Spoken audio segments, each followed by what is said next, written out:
Namaste everyone, welcome back to Dr. Pai's Astrology channel. Today we have our very special guest, Freedom Cole with us. Namaste Freedom, welcome to our channel.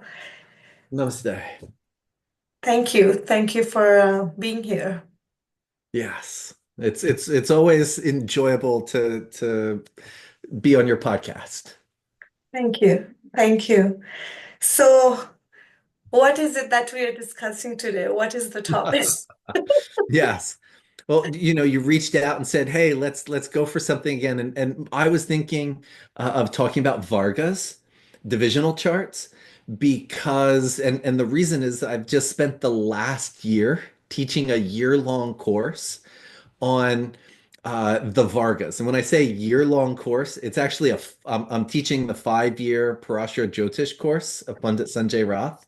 Okay. And in the year two, he goes through all the Vargas. And so in the class that I just taught, there's his videos that people listen to, and that's 3 or 4 hours. And then I teach 4 or 5 hours on each Varga chart. And I have a partner that I'm teaching with, but so we've been teaching for the whole year. Just it's been nothing but Varga charts, and such little minuscule details. And so Vargas have been what is alive in my mind.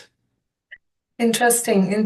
Thank you for sharing that. Yeah. So, what is the importance of Virgas, or like, what is the Virga chart? What is the Varga chart? And Varga charts, they're when we get the rational mind, they're really weird Mm. because we take a sign and we divide it in half, and then we have instead of a 12 sign zodiac, we have a 24 sign zodiac, or we can divide them into three, and instead of having a 12 sign, we have a 36 sign. And a lot of times when we remap them, we don't think, hey, I'm dealing with 36 signs here. But by dividing each sign into three, we just divided the sky into 10 degrees. And sometimes people, they're looking at their chart and they think, oh, I'm dividing on paper 10 degrees. But we actually just divided the sky into 10 degrees. Or we divide the sign into four. And so we just created 48 signs in the sky. And we keep dividing and dividing to get these smaller and smaller increments.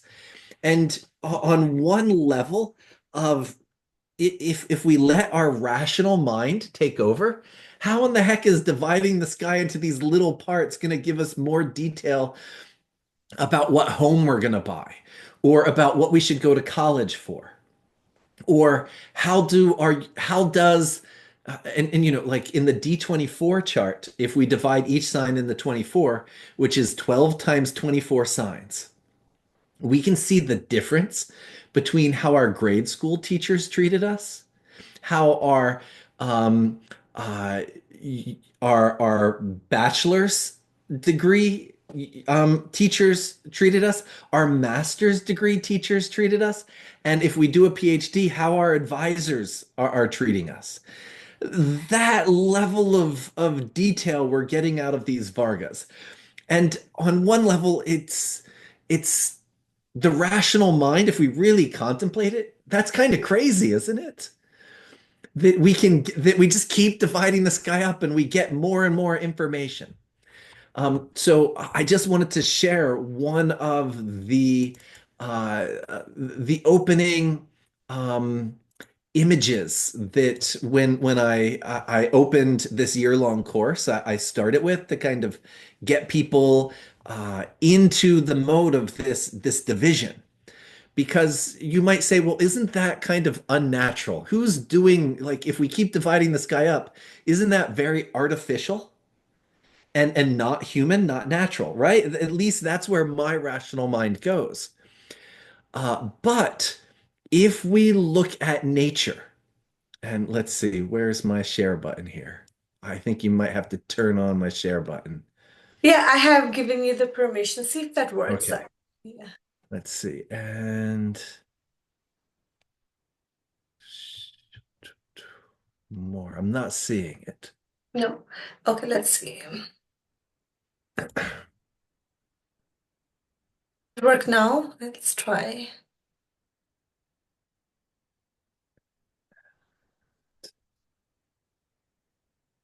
Whiteboard, record, transcript, captions.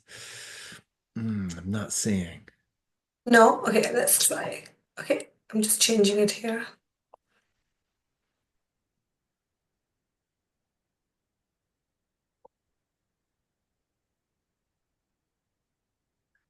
Sorry, just No problem.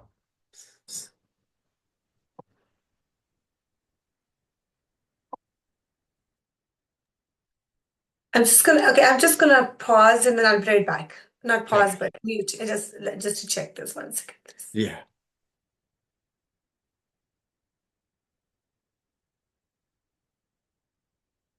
Okay, that worked. Try Freedom, please try one more time, and then I'll try the third option.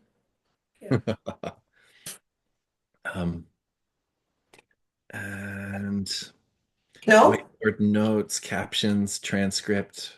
It gives me the option to record, but not to share. Oh, share. There it is. I see it. Okay, perfect. It did show up. Okay. And all right. Um, share.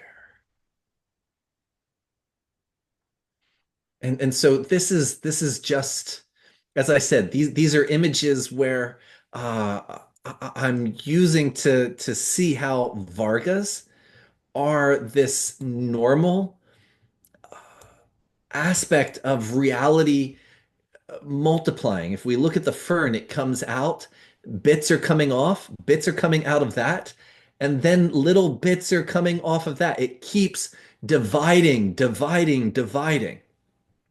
And so if we look in the plant kingdom, this central D1 and then going into a D2 or a D3 and continuing to divide off is actually this natural element. And we see this vegetable here that I don't know if you have these in India, but this if we look at a tree, the tree starts from a single trunk and begins to split, and each branch branches off again. And there's research about how it branches off and ways that the mathematical understanding of the genetics of trees and different plants and um, sunflowers, that there's this whole mathematical division that's literally inherent in nature. Looking up at a tree, we can see it's just splitting and it splits and it splits to continue to capture more light and cover more grounds.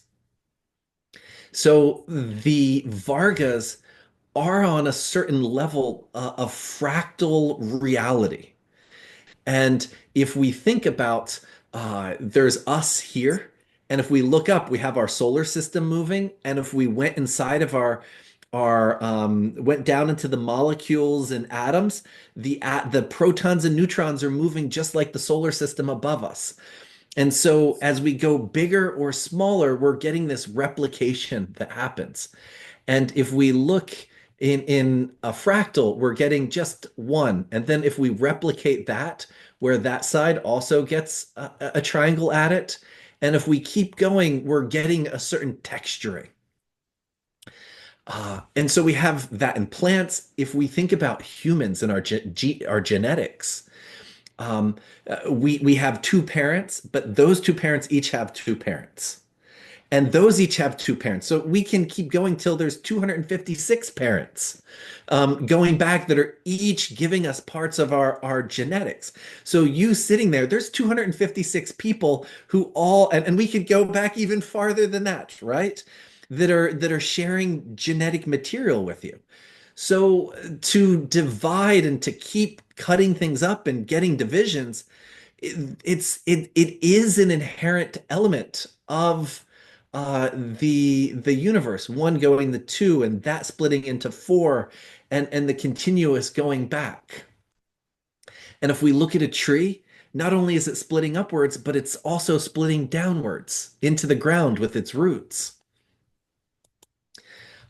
So the roots are also splitting off. So the concept of Vargas of division dividing into finer and finer and finer details uh, is so natural. It's the growth. We start with this singularity, and it just starts dividing and splitting and splitting and splitting.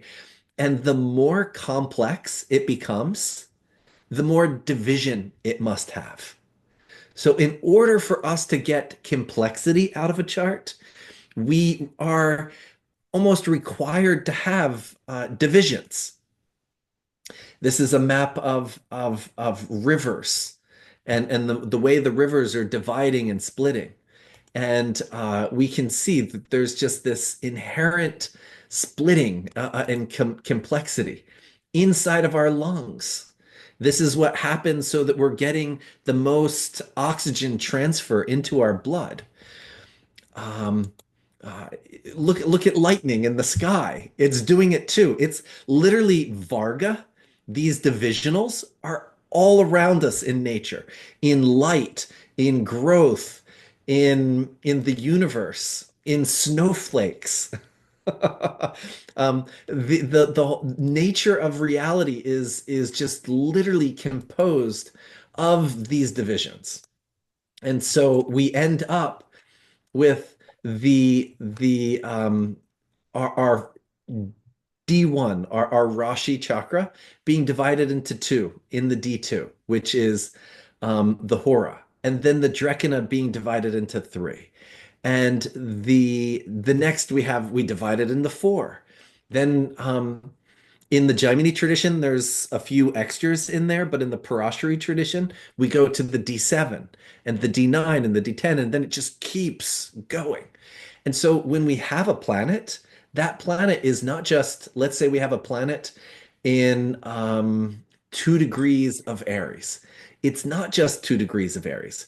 It's 2 degrees Rashi Aries, but it's in the Leo D2. It's in the Aries Drekana. It's in the Aries D4.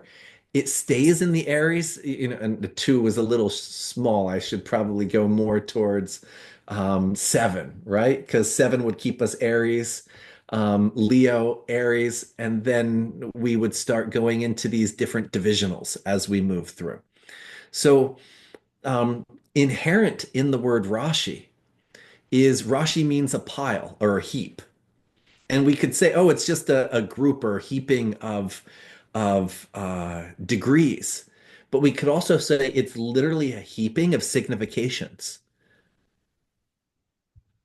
Let's see, is there anything else here? I think we'll stop there for a moment. Um, Wow, right. And so fascinating. that's what I use to kind of start the year off on getting Vargas into our mind and not thinking I I don't know, maybe it's just me because I'm a very rational person and I'm always rationalizing things. But it seems so strange to keep dividing a sign up. And yet if we look at nature, we see this division everywhere in nature. Amazingly. Yeah. Yeah. Yes. Thank you. Yeah. And how, and how do you really use these workouts in your practice, or how do you like bring Um, it? Like, yeah. Um, I think before we even get to that element, um, there's the element of, or actually let's talk about that for a little bit and then come back to it in a greater element. To me, I because Pundit Sanjay Roth, I'm one of his longtime students, and there's a heavy emphasis in his family tradition on the divisional charts. And his grandfather, and I'm going to say used to have a book on divisional charts. It was all 16 Vargas.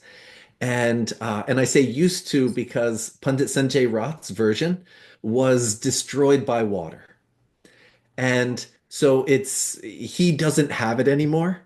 And so he only has his memories of what was in his grandfather's his text. And it wasn't Odia, it wasn't in the English language, and it was written at the uh, turn of the, I don't know, I don't want to call it the turn of the century, at the beginning of uh, of Indian independence. So we have a text from this time period, and in that time period, they ran some prints, and if the book didn't stay in a library, it's gone because new books come out, and books in East India with the humidity, they Yeah. don't last very long. So I've searched high and low in different um, Odisha libraries trying to find another copy, but haven't. But Pundit Sanjay Roth, there's already a plethora, a lifetime of learning material in just what he teaches. Uh, but so I use the divisional charts for rectifying a chart. I Mhm. use the divisional charts for answering a lot of the more fine-grained material. What should I be studying? What should I be doing for a career? What should I go to university for?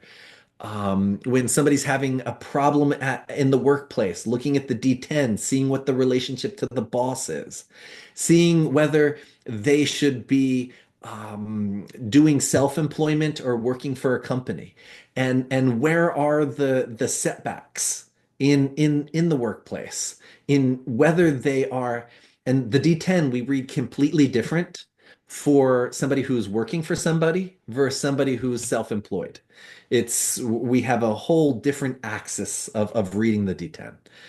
Um, yeah, on and on, and we have all these little fine-tuned details. I'm reading from the divisional charts, and as far as rectification goes, how often? And I've seen where some astrologers will say, "Oh, there was a car accident at that time," and so they'll move the Mars Mahadasha or the Mars Antardasha to that date. And just from your own life that you've seen, how often do you start a dasha and that day you get the result? Right. It's it's not it's very uncommon because most of the time we start a dasha and then it's the right antardasha, pratyantardasha with the right sun in the right trine and the moon in the right nakshatra that's going to give us the exact result of something. It's Mm. not just moving into a new Vimshotri that alone will give us a major happening. It will so rectifying with the Shah, if I don't have a Lugna for a D1 or a Rashi chakra, I'll use the Dasha to get the right Lugna. Because if someone got married, that planet needs to in some way be connected to the seventh house or the Upapada or the seventh lord. And so we can rectify in that way. But once we have the actual ascendant for a person, to get the fine-tuned detail, that car accident could have happened in the middle of the dasha. It could have happened three-quarters of the way through. When a certain planet transit-wise went into the fourth in that dasha. So it alone is not enough to give me this fine tune. But when we look at the divisional charts, each divisional chart changes in a smaller and smaller amount of time. So the D1, it changes approximately every 2 hours. If we look at the D2, it changes every hour. The D3, we're dividing that 2 hours into three. If we go to the D10, it's about every 15 minutes it's changing. So that gets us into this 15-minute window where it either is or it isn't.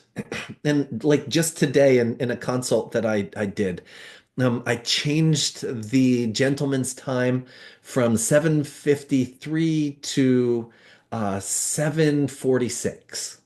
And Okay. one of the reasons I did that is he's happily employed in a company, been in the same company 25 years. And he's working his way up. He's about to be the general manager, where only the CEO will be above him. And and at 7:53, I see somebody self-employed, somebody working for themselves, wanting to create their own company. He's been with the company 25 years. How's that possible? And when I change it to be a chart that shows me somebody who's dedicated to their company, not only that happened, but Sun went to the 10th house, showing somebody respected and in a leadership role in their company. And he's worked his way up here. And there's a few other little details, but that was it either was in that chart or not in that chart. And the one was clearly somebody who's has is an entrepreneur, has their own business, and the other time is clearly somebody who works for other people in a leadership role. And so he was clearly falling into this 15-minute portion that was slightly back in time from his recorded birth time. If we go to the D9, then we're in these 12-minute portions. We're 12, 15-minute portions with D9, D10. And as we keep going, it gets smaller and smaller till we're moving in 5-minute portions to see when a person went to university. And then the relationship with parents and grandparents, we're getting down into this, eventually getting into a 2-minute window when we get into the D60. And so this is how in the tradition of Pundit Sanjay Roth that we primarily rectify charts. And I say So, primarily, yeah. so basically, like if somebody really wants to know, go deeper and deeper and deeper in their details to really get like for example, if somebody wants to know that about their career, then it just not looking at the base, but going really, really deep to really see what areas, what kind, like it gives them more info, Specific. yeah, more specific to give their energies in an area which will be fructified for them according And, to their, yeah. and in the D1, we can see, is it a good time for career? Is it not a good time? Is career going to rise? Is career going to fall? We see these general tones, but Mhm. is your boss going to be a man or a woman? Is your boss going to be an honest person or somebody who's dishonest? If somebody keeps quitting their career because their boss is not honest, but they have a debilitated Rahu in their ninth house of the D10, it doesn't matter how many times they quit, they have karma for a shady boss. So it's we have to do a different way of rectifying that, right? And so that granularity, it gives us this detail. And just like if we look at the tree is splitting. It's splitting to get more coverage, to get more light. The roots are splitting, splitting, splitting to get more nutrients. So why does the universe do this bifurcation again and again and again? It does it to see more, to receive more, to get more information, to get more whatever that structure, infrastructure is aiming to achieve, to accomplish that in a greater realm of productivity. Beautiful. Yeah. Um, so uh, the and the Varga charts, as far as um, I was asked, I was at a conference and I was sitting with Christopher Brennan. Do you know who Christopher Brennan is? No. He has a really popular Western astrology channel called the Astrology Podcast. Oh, And okay. I was sitting with him and talking, and I'd never thought about it before. Sometimes questions make us realize things that we don't even realize we know. And he asked me the question, how much of Vedic astrology is in the texts? How much of what you practice is in the text? And it was an interesting, and I had to sit there and when something first comes on you, there's your first answer and then there's your answer and thinking of it for a while. And I said at first I was like maybe 50%. And then as I was contemplating it, the number of how much comes not from the text just kept getting bigger and bigger. And I was like, nah, maybe 60, 70. And and it just kept increasing. And it made me realize that in the Vedic tradition, I'd say probably 80%, at least of what I practice, is not, you can't just pick up a classical text and read it. Interesting. You will read pointers or references or dictums that point to whole other, sometimes a verse in a text could become a whole nother book with what the teaching of a tradition gives of it. And and he was having a hard time agreeing with me. He's like, nah, that can't be because in the Hellenistic tradition, they're primarily a reconstructionist tradition, meaning they've translated the Greek texts. And on one level, there's so much information available in the Greek texts, like a plethora of information. But that's all they have. They don't have a living teacher to say, this is what this means, this is how you should use this here, use this not here. Right. Even when I start talking about remedies, particularly, we can point to one chapter in Parashara where he talks about certain doshas. And we could look at some of the references in the Nadi text where it's giving different remedies. But otherwise, when you look at a planet, should it get donation? Should it get a mantra? Should it get a puja? How is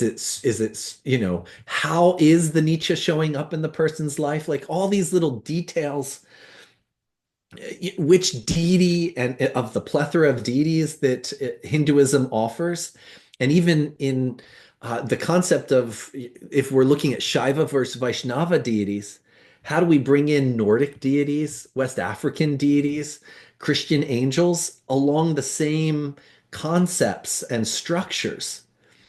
Uh, None of that is in the texts.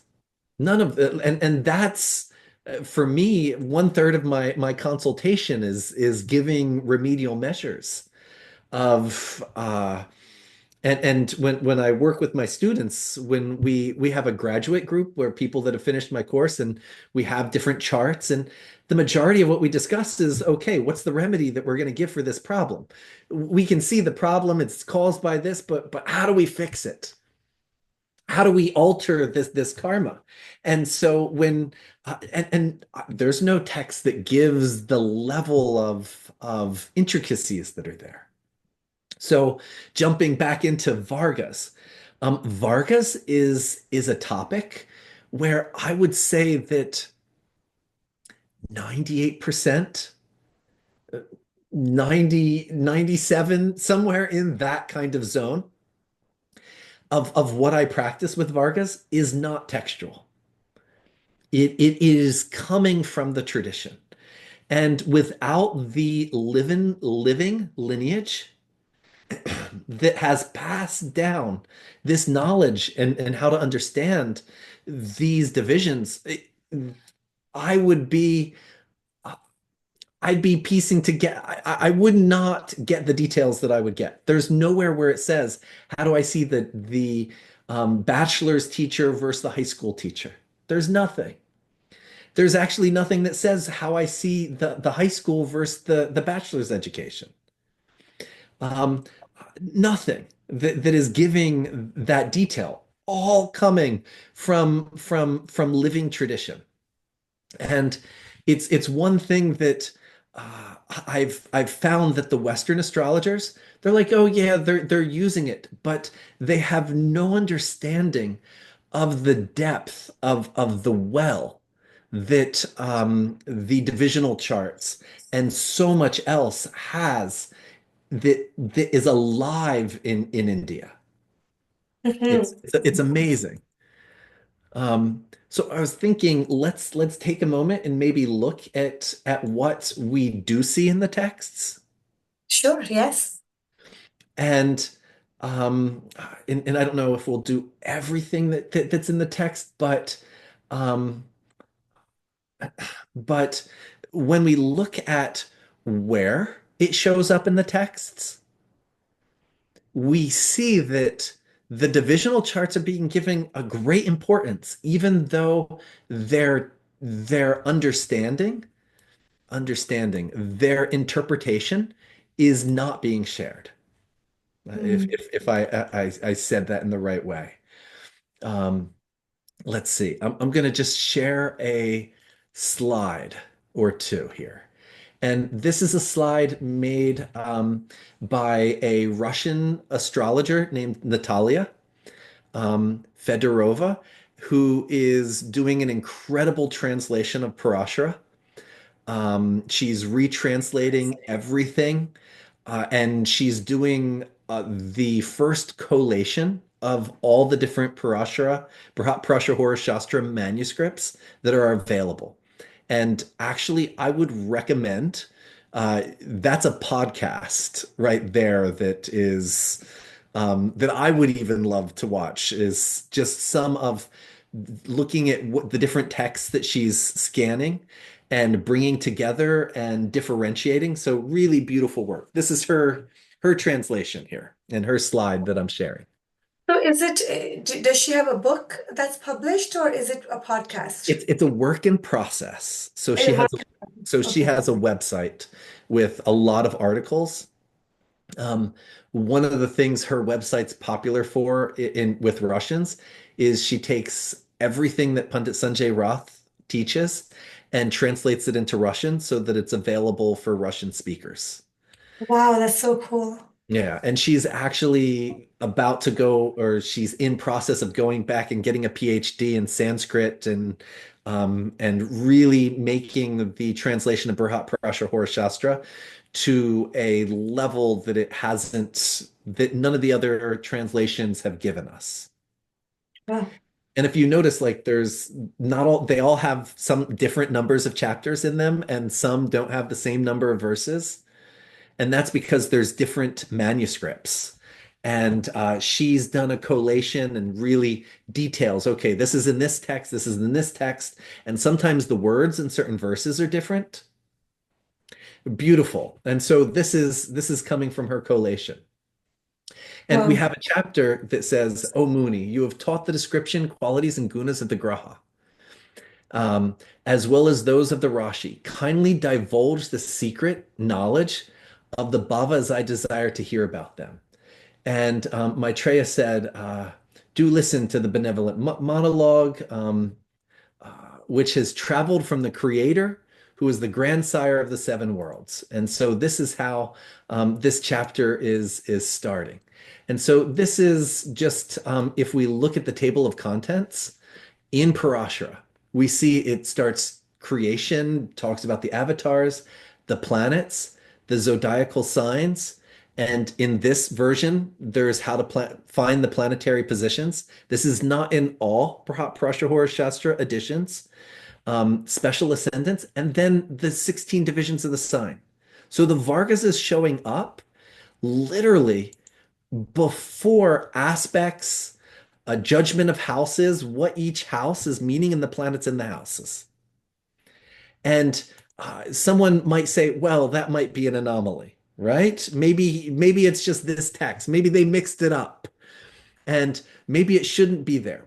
So if we look, let's see, over here, this is Varaha Mihira, Brihat Jataka, and we can see that in Brihat Jataka, right in chapter 1, he starts talking about the Hora, the Drekina, Vargotama. So the divisions of the signs are literally right there in the beginning. As he says, these are the 12 signs, and then Varha Mahira starts talking about the divisions of those signs.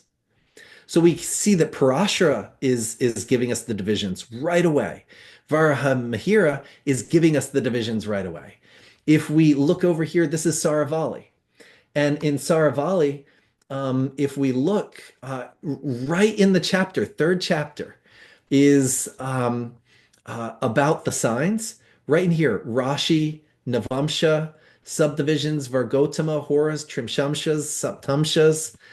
So the Vargas are being taught third chapter in his core text. Um, this is a little comparison between the classics of what they say. This is one more text that there's a lot of debate about this. It's called Yavana Jataka.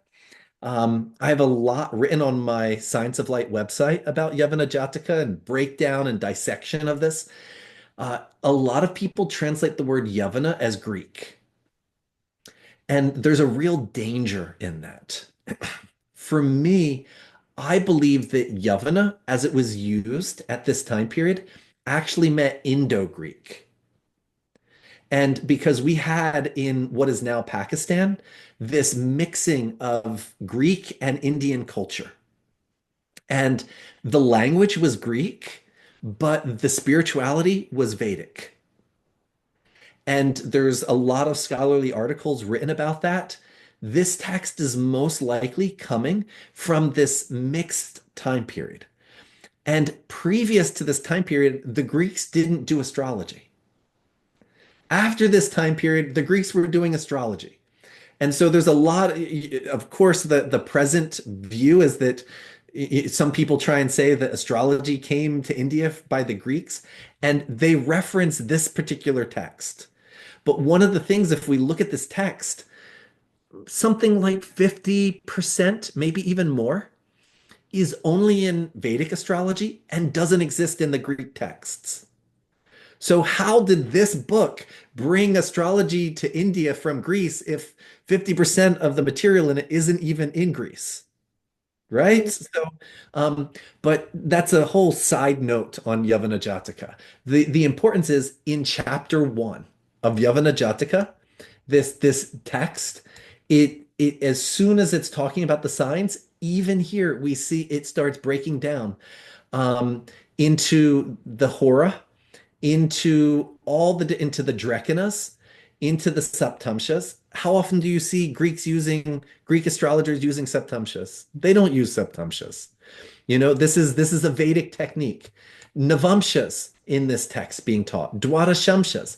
Now the Greeks do use Dwadashamshas. So they use a D5, they use a D12, but we have the D30, we have a D60 in this text here, right in chapter one.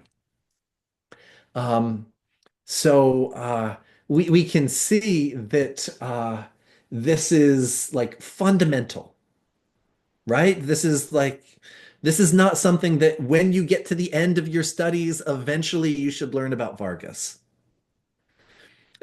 The indication is we shouldn't even think about a chart without thinking about it in Vargas.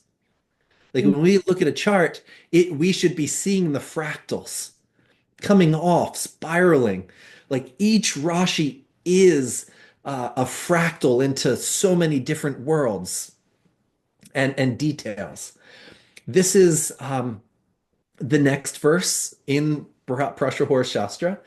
And again, this is Natalia's translation.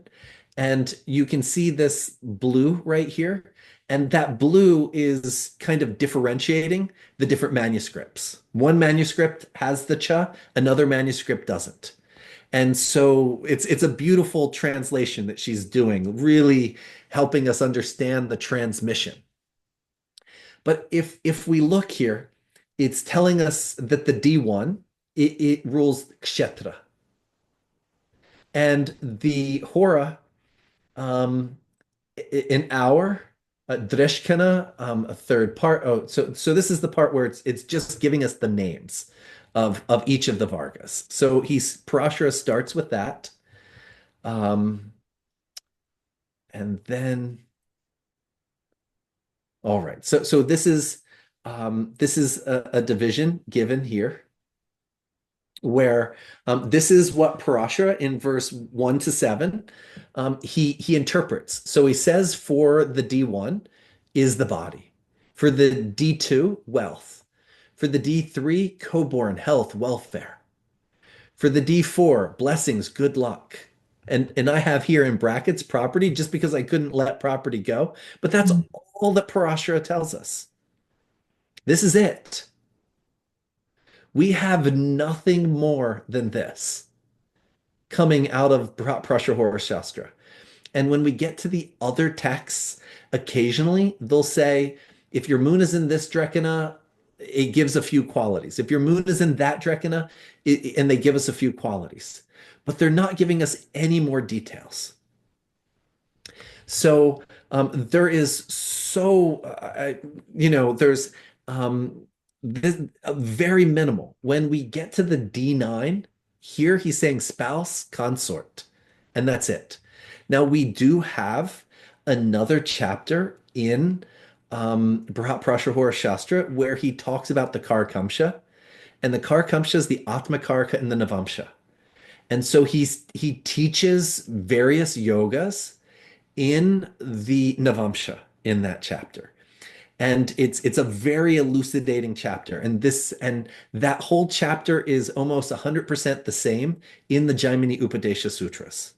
It's one of the chapters that is mirrored between the two texts. So we have a little more detail on Navamsha, but otherwise, where are we going to learn how to read these? Mm. Except the living Exactly. tradition. Yeah. Without the living tradition, we're at a major loss.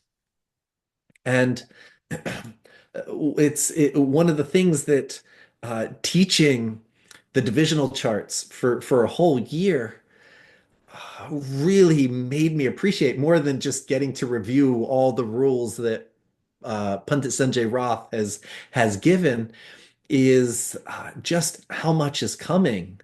Um, and I'll say it a different way. How much India has preserved in the living oral tradition Mm. that um, that the Greeks and the Persians probably also had at some point in time, but it's gone now, Mm. and it's a real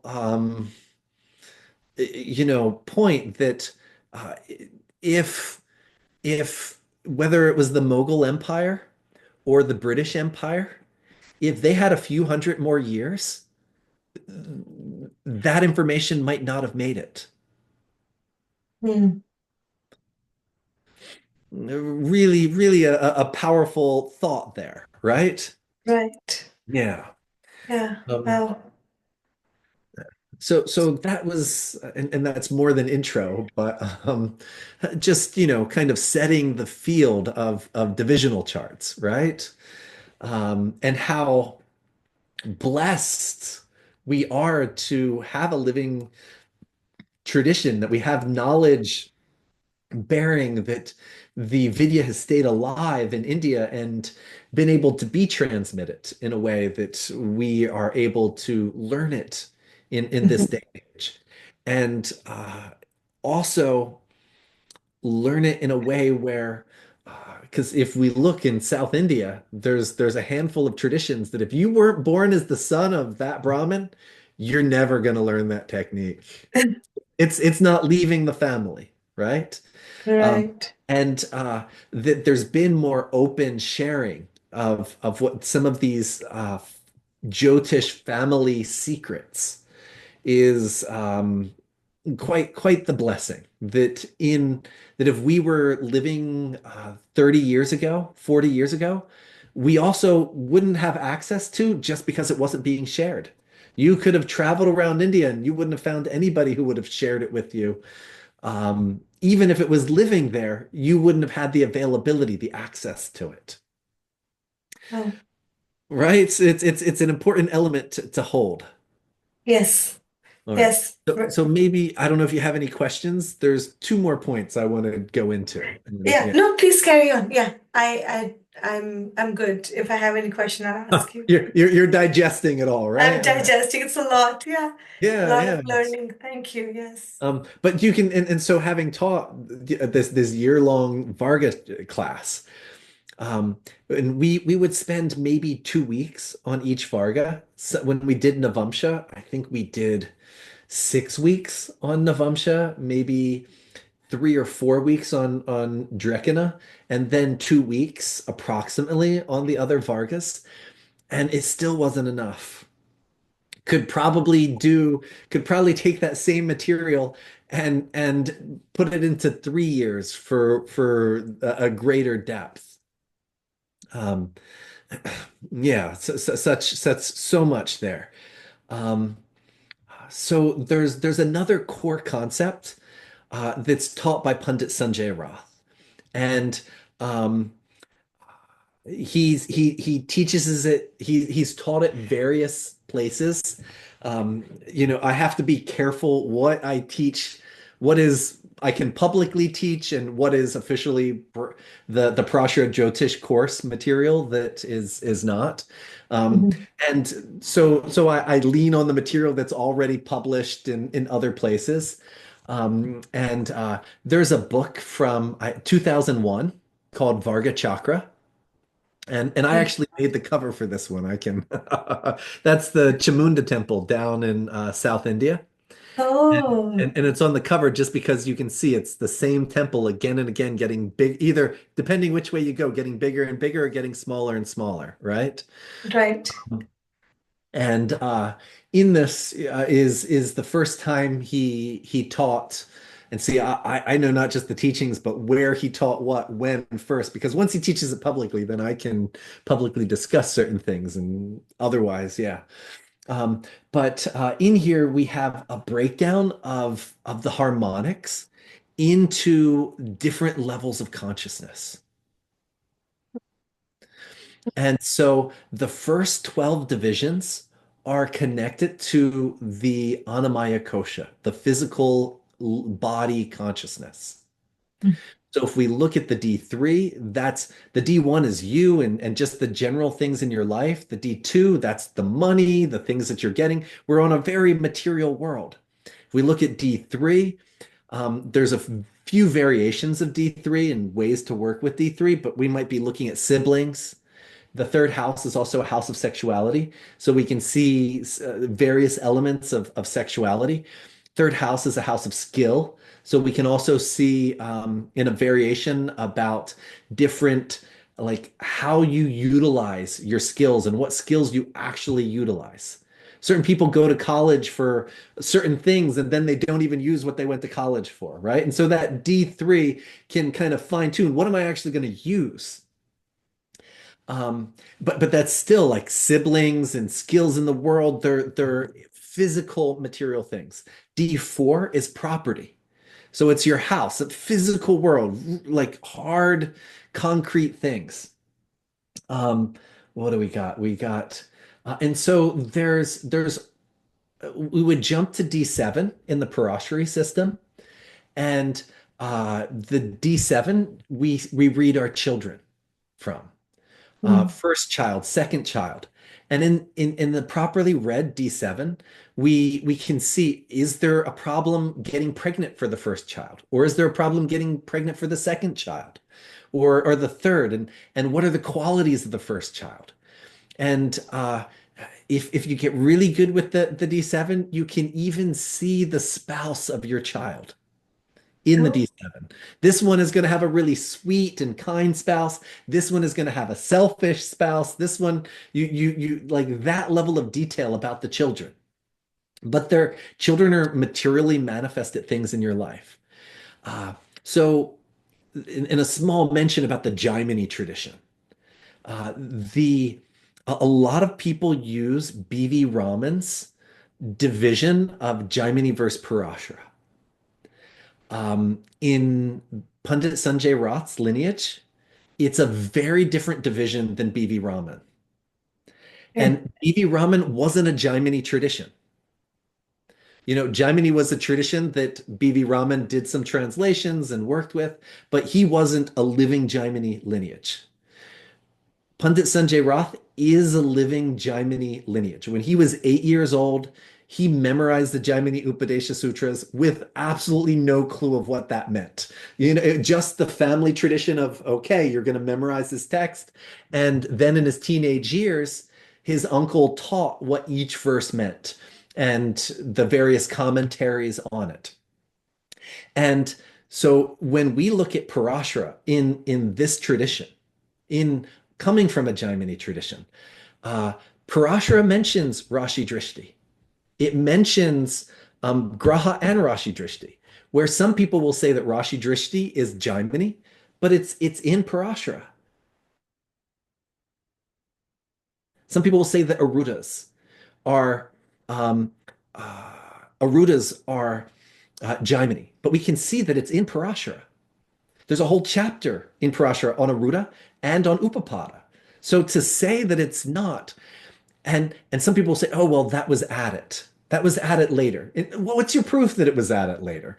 Because particularly, and there are one or two chapters in Brihat Parashara Hora Shastra that could have been added. But the thing is, the Aruda, the Rashi Drishti chapters, they match the Sanskrit perfectly. They match the tone. There's nothing in the text that would say that they've been added by the rules of Sanskrit understanding and interpretation. What we do see is that the tradition of Phaladipika coming from Varhamahira has no Arudas, has no Rashi Drishti, has nothing of that element. And so a lot of times people conflate Phaladipika with Parashara. And they say, oh, this is Jaimini, this is Parashara. And what they actually mean is this is Parashara Jaimini, this is Phaladipika. Because for Phaladipika, there's these things that they're saying they're Jaimini that are in Parashara. You can't, who has a right to say that that was inserted and isn't in Parashara if it's in every single Parashara edition that we have, right? Uh, Right. so, um, and so I just wanted to make that little container and differentiating the Phaladipika tradition versus the Parashara Jaimini tradition. So the Varaha Mihira to Phaladipika versus the Parashara Jaimini. And once we get into the Jaimini tradition, there is a difference between Parashara and Jaimini. But it's not this thing that people are saying most of the time. Um, uh, Jaimini is giving us a D5 and a D6 that Parashara is not giving us. And so the D5 and the D6, that's Jaimini astrology. There's also a D11 and that's in Jaimini. So that's pure Jaimini astrology. Parashara doesn't mention that. Um, Rashi Drishti is in both. There's a small differentiation, but so we have the D7 children. I'm jumping a little bit, but and then we have the D9, and the D9 is one of the most multi-dimensional Vargas there is. There's so much in there, which is why when we open up Jyotish software, it always gives us a D1 and a D9 right there. Always. Because that D9 there's so much in there if you know how to read it. Um, and uh, but on the first level of reading, it shows our spouse. And so by showing us our spouse, again, material realm. Then we have the D10, our career, material realm. And the D12, our physical parents, the parents that are embodied with us. So that first realm is Annamaya Kosha, physical consciousness. Then the next 12 is related to the Pranamaya Kosha. And let's see, Aurobindo, Pandit Sanjay Roth uses Aurobindo's translation when he gives this, and Aurobindo calls it just mental consciousness, but it's the Pranamaya Kosha if we use the Sanskrit, and we have up to the D24 in that realm, which let's see, so that gives us the D16. I should open up something so I don't forget one. Um, let's see, it gives us just the D16, the D20, and the D24. And the D16 uh, often, it shows comforts and it shows vehicles, but vehicles in the ancient world used to be elephants and horses. So they were these living beings, but it was the comfort of utilizing them that we're seeing. Is there this thing that's going to make it so you get there quickly, or do you got to walk in the hot sun? Then we have the D20, which is a chart that shows us deeper into spirituality. Is it better for us to be meditating? Is it better for us to be working with mantras? Is it better for us to be visualizing deities? Who's the family deity? And is the family deity happy? So all these realms of spirituality. Is there a spiritual guru in this life? What's the spiritual guru like? Um, And so that is the direction the prana is going and how we can work with making that prana so that it's taking us along in the spiritual path. And then we have the D24, which is all about education. And that's where we're going to see what are we going to school for? Where is my learning going to be beneficial? Where am I going to be able to apply my attention and have that attention be applied effectively? Then our next round, and maybe I'll share this slide. Mhm. Let's see.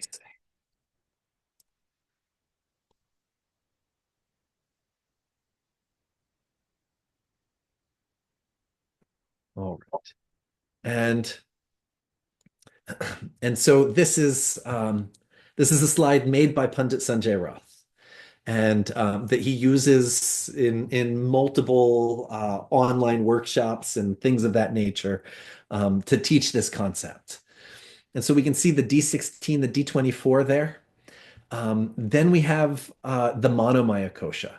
And the pranamaya, that's where my energy is going, where my attention is. The manomaya is what are the images in my mind? What are the thoughts that are taking form? And we have the D27 and the D30 in this category. And the D27 shows the strength and weaknesses of the mind.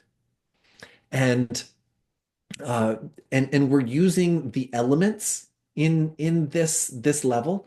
Uh, for me, I have my Jupiter in the Earth element in the D27. Planets in the Earth element are the hardest ones to cultivate mentally. And so Jupiter shows languages. My poor Sanskrit guru,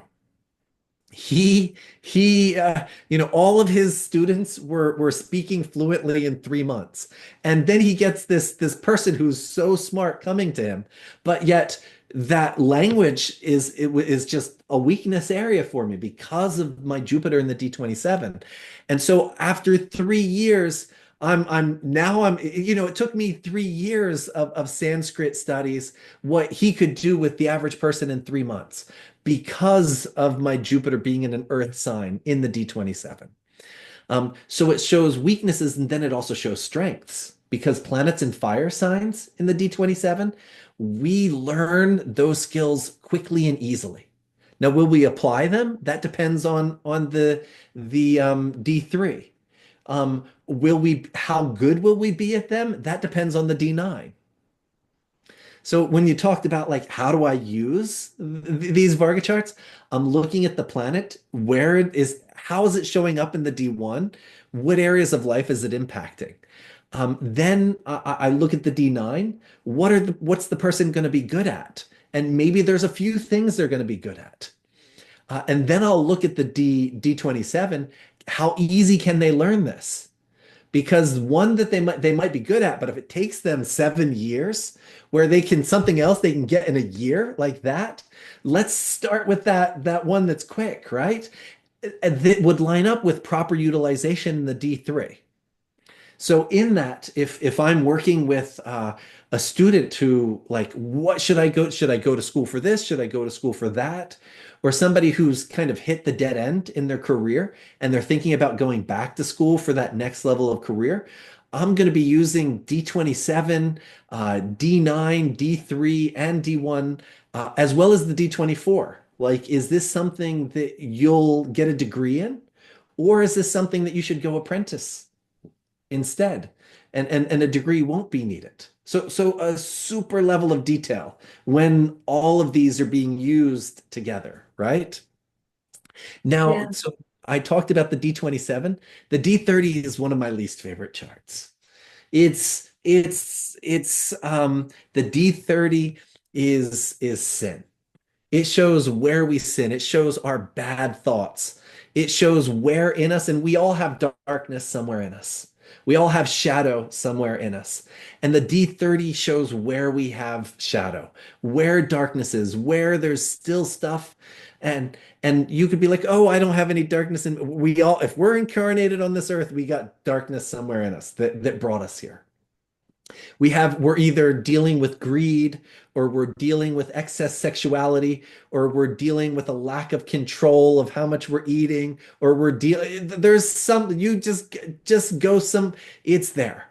And so the D30 will show where our weaknesses are as a person and in character, as well as it has a big impact on disease pathology, particularly for chronic disease. And so we can see this is mind strength and mind weakness in this level, right? Then we get over here to this Vijnanamaya kosha. And the Vijnanamaya has, different yogic texts will translate it in different ways. But in this level, we have the D40 and D45. And the D40 is maternal inheritance, and the D45 is paternal inheritance. The first time that Pundit Sanjay Roth ever looked at my chart, first time he ever looked at it, he did a quick look at the Vargas, and he said, what's are you connected to your grandparents? What's going on with this? And because the Karaka Graha, Jupiter, in my D45 is Marna Karakastana in the third house. And so I have a defunct Jupiter there, the Karka. And the paternal side of my family wasn't very connected. Um, Mm. and we grew up much more connected to the maternal side of the family. And quickly he was able to, for just as a quick overview, he was like, this can't be. He was ready to change my time. And I confirmed, and it was like, okay, we're keeping that D45. Mm. So there's certain techniques that really make rectifying these pretty quick. Though again, it takes a whole year to be able to just get the basics of that, but it's there. But the Vijnanamaya kosha, um, uh, real magic magic, deep understanding that we get here. So the Vijnanamaya. We have this Anantamaya here, and we have the Manomaya here. We have the mind and the images that are in the mind. But once we get over to the Vijnana is much more of these tendencies that we have. And if you're born in an Indian family, even if you're living in California or British Columbia, you're still going to be eating rice and with some curd and some chutneys and all of that. And why? Why is there this love of curry that's there? Or if we look at an American who's hanging out in India, they're looking for the Indian pizza place, right? They have this connection to a certain tendency of these are the foods I eat. And I use food because it's a really easy example to show at this level, but this Vijnana Maya, it's showing our tendencies. And so when we're looking at our maternal lineage, what are the tendencies that are coming down through the maternal lineage that are going to be in us? And occasionally we have, maybe there was a great grandfather who was an incredible scholar. Or there could have been a great grandfather on the other side of the family who was a drunk, who was a thief, who bankrupted the family. Did you inherit the grandfather who was a great pundit, or did you inherit the karma of the grandfather who was a drunken and bankrupted the family? And there's going to be a tendency of how you're living in your life and which way this is taking. And so these two are showing us this Vijnana Maya. And the Vijnana Maya, we want to think that, oh, this is me, this is mine. But most of the Vijnana Maya is this thing that we've totally inherited. And and it's just this condition that we've been put in. And we're living not even questioning, why do I do this? We just think, oh, that's what I do. And we're getting that from the maternal and paternal sides of our family. It's been encultured into us. And yeah, yeah, Um, with the knowledge and superior consciousness that you mentioned about conditioning, yeah. if it's like programmed and we've been conditioned, we've been living and we're not questioning. So can the looking at these charts be able to guide us that if we are it's coming from that, like it's can give the guidance to the person in that way? We can get guidance. We can see the relationship with the ancestral family Yeah, and, okay. and paternal, maternal, but we had the D12 where we see the actual mom and dad. Okay. And in that Mm-hmm. D12, we're seeing like how healthy is dad? What job did dad have? Mm-hmm. Is dad somebody who was angry? What was mom and dad's relationship to each other? Physical plane stuff that they are doing. And we can say, okay, I got a dad who's really angry. I'm not angry. But over here, we see more, oh, I inherited this tendency to get really frustrated. Mm-hmm. In the D40, we see a lot of money management karma. In and so there's from that maternal lineage, there's a lot about money management that is coming and being inherited.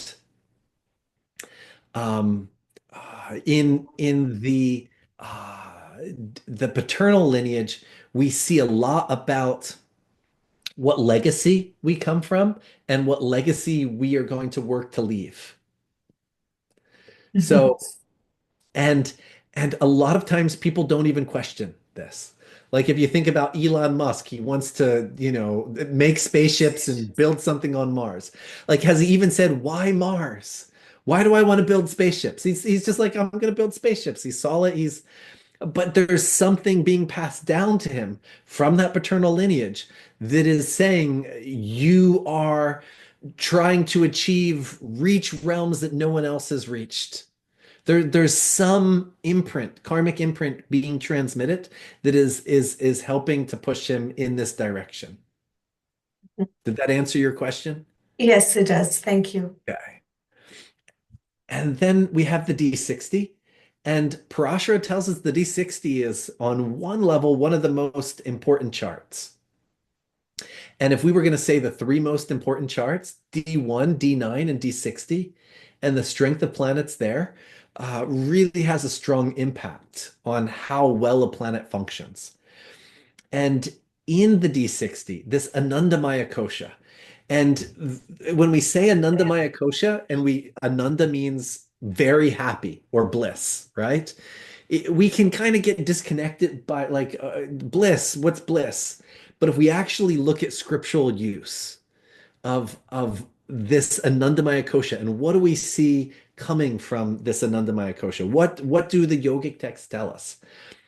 This is where our deeper soul urges come from. And if we're sitting here discussing astrology, there is some soul urge that makes us even care about astrology.